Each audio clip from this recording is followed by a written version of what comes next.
Hello, everybody, and welcome. Thank you so much for joining us on the Let's podcast. Let's, as you may know, is a non-profit organization in Zambia combating domestic violence. This warning aims to empower listeners to make informed choices about whether or not to continue listening to this episode. It will contain content that may be alarming to some listeners. As we're a domestic abuse service, we'll be talking to survivors, perpetrators. We will also be discussing different topics that may affect our mental health and well-being, including self-harm, suicide, substance misuse, and those types of issues. If you would like to reach us for support, please do. We are around, but please understand we are not a crisis service. You can also access our website where you'll be able to access and use free resources. Thank you. We're going to be exploring some different techniques and strategies to help with our mental health and our well-being. So, psychiatric interventions using medication and brain stimulation aim to improve symptoms by inducing physical changes in how the brain works. But talk therapy is believed to also have the effects on brain function and thus on patterns of thinking, feeling, and behavior. The nature and the extent of change produced by these various forms of treatment are highly complex and continually under investigation. That being said, we are going to look at some of the most popular ones, and I can say some that I have tried myself, and I'm going to go into a bit of detail for each one, and just seeing how we can use and apply it to our own lives. And I'll give different examples of how and when it can be used, and I'll give different examples of some certain techniques, just to give some variety. Because psychological self-help tools empower individuals to manage their mental well-being through these different techniques that we're going to talk about. And I think we're going to be exploring mindfulness, some journaling, get some understanding about CBT, and a couple of other ones that I find really useful and helpful. So as we're thinking about what's helpful, as a person learns and develops new behaviors, those changes are embodied in the brain's neural networks. So there's every reason to believe that the improvements in people's mood, thought patterns, behavior that result from psychotherapy coincide with substantial changes in functions of the brain. The alterations brought on by therapy are complex and depend on the nature of the psychological dysfunction and other underlying individual differences, as well as characteristics of the therapeutic intervention. But research using neuroimaging provides some concrete examples of how therapy may result in brain changes. I'm not saying that we're going to be doing therapy on this episode, but I am going to talk about some very useful self-help tools that you can be doing in your own time, in your own space, that are going to help improve your mood, your well-being, your thought processes. So just as I just want to make one little point about, like, a sciencey point. Scientists have explored whether cognitive behavior therapy, a widely used treatment for anxiety disorders and depression, improves symptoms in part by altering the function of the amygdala, which is key for responses to perceived threat, right? And the prefrontal cortex, which inhibits the amygdala. And clinical neuroscience provides evidence to suggest that this may be the case. Researchers also observed that neural changes that appear to correspond with symptom reduction in post-traumatic stress disorder, psychosis, and other conditions. This was taken from psychologytoday.com. Information is there available. So as I said, we're going to just jump straight into some really helpful self-help techniques, probably very common ones. So the first one is mindfulness. And mindfulness involves paying attention to the present moment without judgment. It works by focusing on the present. Mindfulness can help reduce rumination, anxiety, and stress, allowing individuals to better observe their thoughts, feelings without getting carried away. So I find mindfulness can be really helpful in different types of situations. And I have used it in the past before.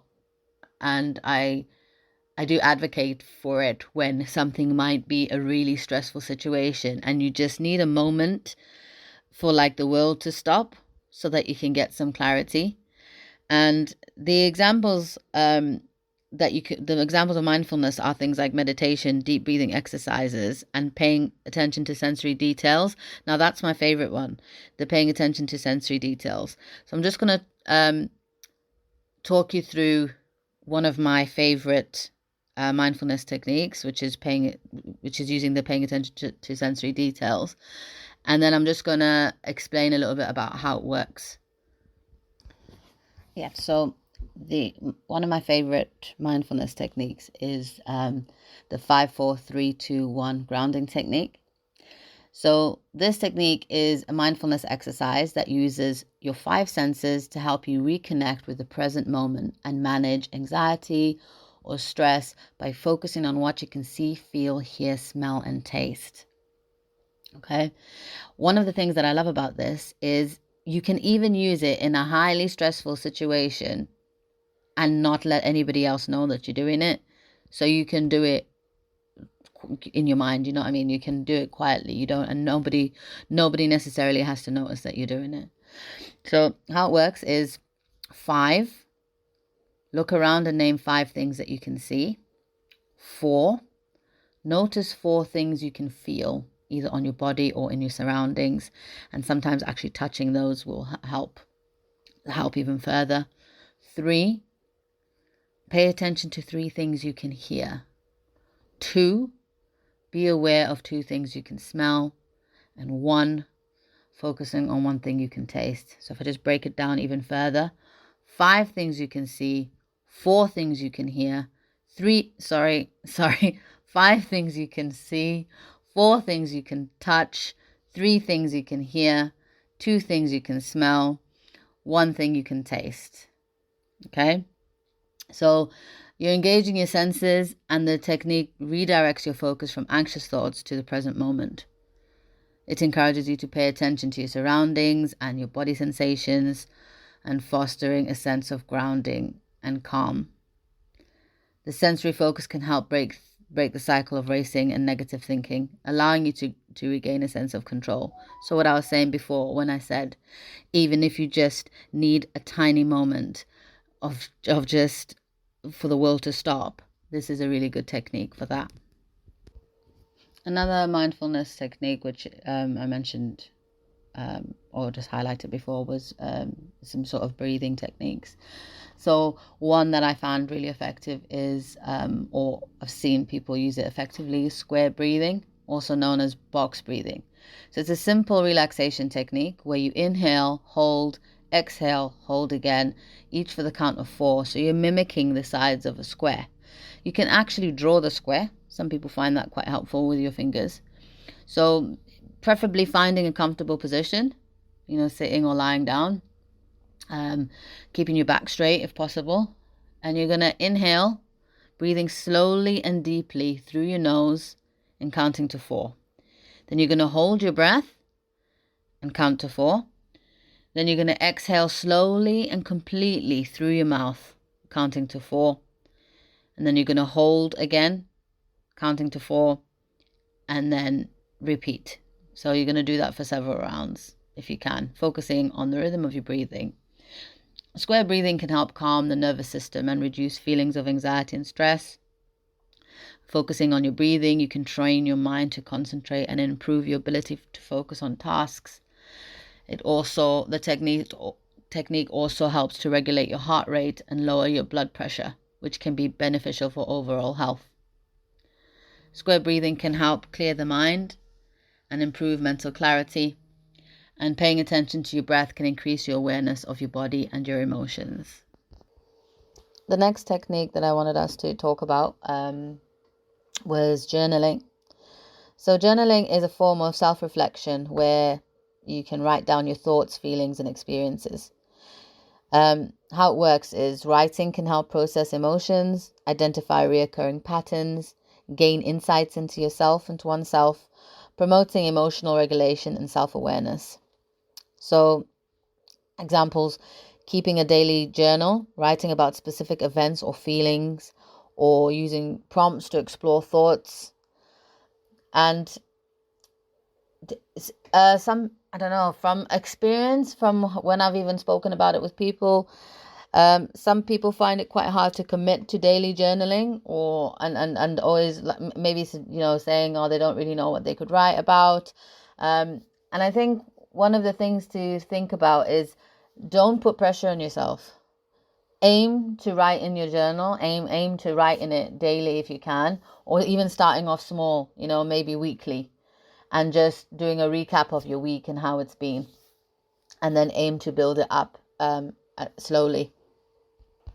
Sorry, I've just realized that I hadn't mentioned from the mindfulness and square breathing techniques, and now also the journaling, just where you can get more information and, referencing. So Calm is an app and a website. They've got a lot of information on there. Trauma Research UK, they have a lot of information on there. British Heart Foundation, that was one of the places. Zen Care, RCGP Learning, and Better App. So that's going to bring us on to the next technique that I wanted to talk about, which is CBT, otherwise known as cognitive behavior therapy.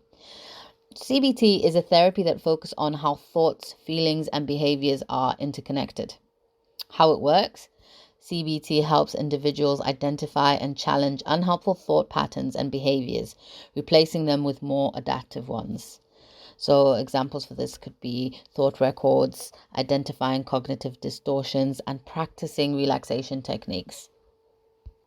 Now, CBT is a very, very big subject. And so I'm not going to go into detail with it here, but please feel free to message me, to email on Let's, or also on the WhatsApp line, if you want more information, and I'm happy to give free resources. So CBT is a form of talking therapy, and it helps you manage mental and emotional health issues by changing your unhelpful thoughts and behaviors. It focuses on identifying and challenging negative, distorted thought patterns, learning more effective coping skills. Primarily deals with current problems and challenges rather than delving into past experiences, although past experiences might be considered in the context of current issues. CBT emphasizes the interconnectedness of our thoughts, feelings, and behaviors, and suggesting that negative and distorted thoughts can lead to negative emotions and behaviors. It's very goal-orientated and structured, and sessions will focus on specific problems and solutions, helping you achieve personal goals and improve your quality of life. CBT equips individuals with skills to identify, analyze, and address problems, promoting self-help and resilience. And it also helps people change negative and unhealthy thinking patterns, leads to more positive and functional outcomes. So like I said, it's a very big topic, very interesting, and there are very many CBT techniques that you can actually do yourself. So yeah, please get in contact if you do want any more information, or for references, you can check out Mind, you can check out CBT NHS overview. American Psychological Association also has some topics that I've looked at, that I've mentioned today on there. Well, that concludes our episode. That was just part one for mental health tips. There is a part two, mental health tips, just so things are broken down and we're not, sometimes it's quite heavy and sometimes we just want to receive our information in snippets or in a way that's accessible to us. So yeah, there is an episode two. There is a part two, sorry for that. Thank you so much for joining us. And as I said before, if there's anything that you want to talk about, ask about, anything, you want to reach out to us, you can reach us through the Let's website, where you can email us, and it's also got a WhatsApp line if you want to support that way, keeping in mind we're not a crisis service. That is www.letsstoptheabuse.com. Again, thank you for joining us. Thank you for supporting us. Let's talk again soon.